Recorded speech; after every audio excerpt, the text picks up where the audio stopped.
Good evening. This is Reverend Dr. Jeff Hood. I am here with Oklahoma death row inmate Anthony Sanchez. It is June the 8th, 2023. The time is 8:28 p.m. Tonight, Anthony has decided that he wants to engage with me on a number of topics and ask some questions. And so that's how we're going to proceed. So go ahead, Anthony. My name is Anthony Sanchez, inmate number 275098. I'm a death row inmate at the Oklahoma State Penitentiary. Today, I was contacted by my court-appointed lawyers, Mark Barrett and Randy Coyne. They've been my court-appointed attorneys for almost 12 years, give or take. I hadn't seen them in 6.5 years. And now all of a sudden, like we've been day for day riding together this whole time. But they also put a bunch of questions into my head because they are now supposed to represent me at clemency. And Mr. Hood, I have told you several times, this is me speaking. This isn't you putting nothing in my mind. This isn't you putting words in my mouth. This is me 100% telling you, I do not want them representing me at clemency. Period. I do not trust them. And tonight, and today, it really didn't know why I don't trust them. But they also put questions upon you and Greg and Eric that not only I would like answered, some of my family and friends would like answered also. And so that's why I asked for you to record this and put it out there so everybody else will know that this isn't something that Jeff Hood come up with. This is 100% Anthony Costello Sanchez, a man. It's not that little dumb kid no more. And so I felt that I should let everybody know what's really going on and not know he said, she said, oh, Jeff is in his head. Oh, he's in his head. No, this is all me. So, okay, here we go, Jeff. All right. Randy Coyne and Mark Barrett, why did they not let these two attorneys, Greg and Eric, take on my case? Why did they not step down? And they simply said, because they're not pro bono lawyers, and that's not what they asked to do. So, again, I asked, okay, what's the question? The other question was, well, before they sent out motions, you knew about these two lawyers. Why did you not use them to help in the appeal that they said that my dad did it, where I had nothing to do with that? But you used Greg and Eric to help. But what they failed to realize is that I had asked you, Jeff, to get me a copy. And you tried your damnedest to get me a copy. I'll give you that. I'll pat you on the back for that because you did. Yeah, you was on him, like right on right, trying to get me a copy. And he kept saying, I ain't got it done yet. I ain't got it done yet. So I know for a fact he waited until the very last minute. But he told me today, here's the question that he arose with Greg and Eric. He said that they didn't have no input on it. They didn't want to help. And so he said, I asked him, so you just did it on your own? You didn't ask? He said, pretty much, because they didn't want to help. So I'm going to let you sing, Greg and Eric. What do you think about that? Well, did they not want to help? Well, there's no question that from the very beginning, help was offered to Mark Barrett and Randy Coyne. Although Randy Coyne has been very minimally involved. In fact, most of our engagement was with Mark Barrett because Randy just simply wasn't present. And so with Mark, repeatedly we have asked him, for us to be able to help. We've put him in touch with these attorneys. We hired an investigator. We put together an entire, team for him, and he refused to engage that team. He refused to engage the lawyers. He's minimally engaged with David Ballard. David Ballard has asked repeatedly for a whole plethora of documents. There are boxes upon boxes of documents and evidence that Mark Barrett has that he has never shared with any of us. So it's not just that he wouldn't share it with me as a spiritual advisor trying to help, or he wouldn't share it with attorneys who were trying to help. He didn't even share most of this stuff with his own investigator. The investigator who was hired to help out in this case, he wouldn't share even just the most minimal evidence. And so it's not. Okay. Let me stop you right there. Sorry. Let me stop you right there. Because it brings me to his investigator. Because it's another issue. That's another hot topic that I wanted to discuss. Because I know for a fact this is not your investigator. This was not your. As a matter of fact, I was against having this investigator because he came from Mark Barrett. And you talked me into, yeah, he's a good guy. He's solid. He stands on his own. He don't need nobody to hold his hand and walk across the street. And so I went with that. And I'm glad I did. But today, Mark Barrett straight told me flat out that he's lying. He don't know what he's talking about. He does not know. And to me, I was like, dude, this is your investigator. This is the one you chose. And you chose not to use this guy. And I'm not understanding why my lawyers didn't take what Mr. Ballard done and filed an actual innocence claim for me. And I asked him that today. I was like, so what are you talking? Did you see that shit? He told me absolutely. They said, and that's another question I want to ask you about. But we're going to stay on Mr. Ballard right now. So what do you think about Mr. Ballard? Do you think Mr. Ballard is 100% telling the truth? Or I've never met Mr. Ballard. Everybody seems to say what he's talking about. There is no question in my mind that David Ballard is a moral person. He's someone who has done his damnedest to try to get all of the information together in this case.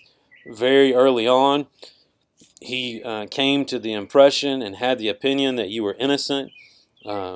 Repeatedly, Mark Barrett and I guess Randy Coyne through Mark Barrett pushed back on that.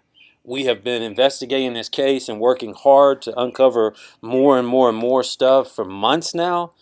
And the thought that a person who has not been involved, who has been actively opposing any further investigation, actively opposing your innocence would speak ill of the person who has worked so hard to prove your innocence is inconceivable to me. Okay. You see, and that's what I mean by why I do not want these guys representing me. Because he did tell me today. I asked him point blank. You, my lawyers, do it wrong. I never once said that my father should anybody. I never once pointed the finger to anybody. But he did. And I asked him, this whole time, why did you not go get a statement from my father? Why did you, yourself, these 12 years you've been my lawyer, you did not walk over and say, hey, Mr. Sanchez, this man told you today that he did. And my dad was talking, which I know he did. Because my dad tried, and he tried with him, Charlotte at the time. And then I asked him, why did he not get no statement from my mother, Kathy, or my stepmom, Teresa, or my other stepmom? And he was like, he did. And I know for a fact that he can go talk to either one of them. In fact, Charlotte together went to his office to try to obtain some of my transcripts. And he told him to come on down. And when they got there, he told him he didn't have to give him nothing and kicked him out. I mean, when we started having problems, why would you do that to my family? But I understand what you're saying right now, but I just wanted to make it clear to everybody else out there that, yeah, you're my friend. You're like family now. And I'm walking with you through this whole thing. And I want my friends and family to know this is where I'm staying, right here with Jeff. And it's I do not, I don't know how to fix it up. I do not want Mark Barrett when Coyne to represent you. This is not just speaking through me. This is me. Just because like I said, man, I'm not that little naive kid no more. You know, I grew up in prison. I got my high school diploma in prison. I got my college education. I even got a paralegal degree. And I graduated with honors. And everybody knows me, man, I can't read that well, but I graduated with honors and I did it myself. So I'm not no dummy. And I want people to know that, yeah, whatever you want to do, I am good at this. I'm 100% good. And thank you for letting me ask these questions, Jeff. Well, I just quickly, before we cut this recording off, I want to make it very clear. From the very beginning, you and I have engaged each other as men, as colleagues, as friends, slowly, and now as family. And my work has always been about your spiritual health and saving in your life.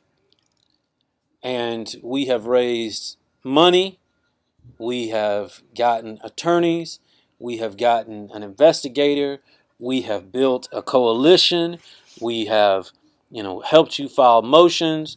We're going to continue to help you. We built an entire campaign. We got T-shirts. We got all, got you on the news. We're doing all this, and we're not doing all of this for the sake of just twiddling our thumbs.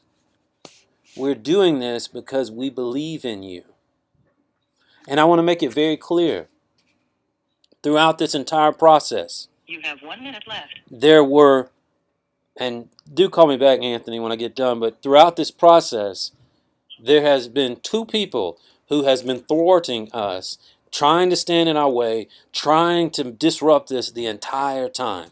And that is Mark Barrett and Randy Coyne. And it doesn't make sense. These people are supposed to be your attorney, but they have thwarted our efforts the entire time.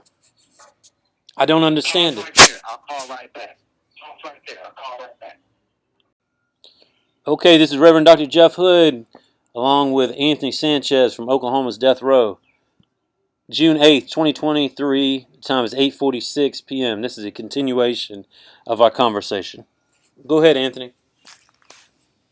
Sorry about that. This is prison. I only get 20 minutes to talk, and then it cuts it off. No, it's all good. But what you were saying a while ago about you helped raise money for the investigator.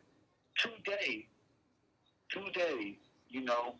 the attorney Mark Barrett said that he paid for the attorney with his check.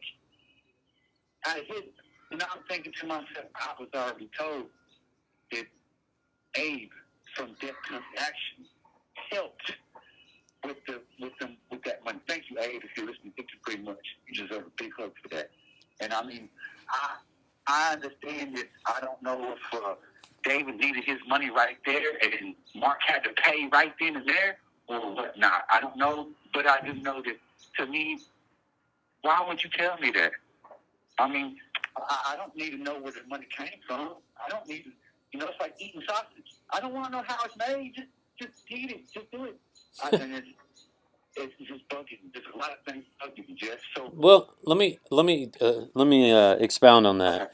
I mean, there's no doubt that we raised the money through death penalty action.